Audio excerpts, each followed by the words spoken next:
क्यों हुई तेजी और अब आगे क्या? बाजार की तेजी के 3 बड़े ट्रिगर रहे आशीष।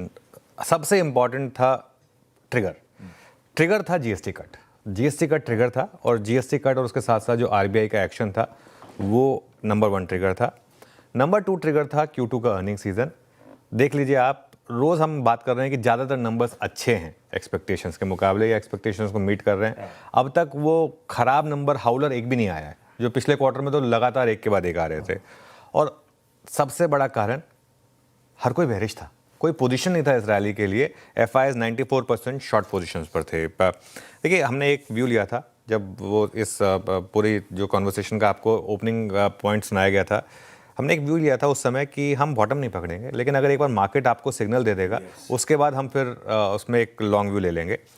तो 24, वैसे तो खैर 24,650 से ही हमने एक वो व्यू ले लिया था, लेकिन 24,800 पर उस पर ठप्पा लग गया था।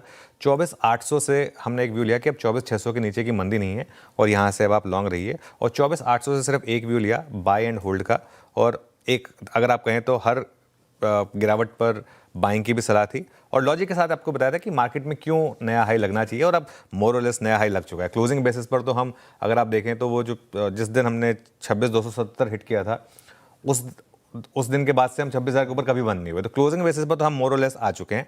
इंट्राडे में ये लेवल निकलने में थोड़ी दिक्कत आती है। 26,270 का लेवल इतना आसान नहीं होगा मार्केट के लिए, थोड़ा सफर टफ होगा, बीच बीच में डाउट्स भी आएंगे।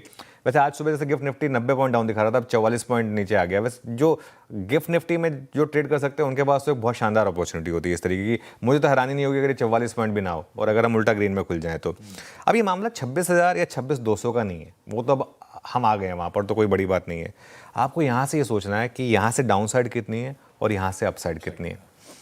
देखिए, यहाँ से अब अगर आप ये मान के चलें कि ये पूरी की पूरी रैली अगर फेल भी होती है मान लीजिए, तो अभी 1,500 पॉइंट की डाउन साइड है। लेकिन अपसाइड मुझे लग रहा है अभी भी 30,000 से ऊपर का जो मेरा टारगेट था 4,500 पॉइंट की अपसाइड है। हाँ, बीच बीच में मार्केट आपको पिछले थर्सडे जैसे मूव्स देगा जिसमें आपको लगेगा कि ये मार्केट तो कोलैप्स हो रहा है, वो आएंगे उस तरीके के दिन। लेकिन उसमें अगर आप बाय करेंगे तो मार्केट आपको रिवॉर्ड करेगा। बढ़िया है, डाउन साइड लिमिटेड है, अपसाइड पोटेंशियल बढ़िया है। मोटा मोटी रिस्क रिवॉर्ड 3:1 का नज़र आता है। तो बढ़िया समीकरण अभी भी बैठते हुए भारतीय बाजारों के। और सही बात है, कन्विक्शन आया था, पहले हमने मोमेंटम में प्ले करा था, बुकआउट करा था, साइडलाइंस पे बैठे रहे, इंतज़ार किया।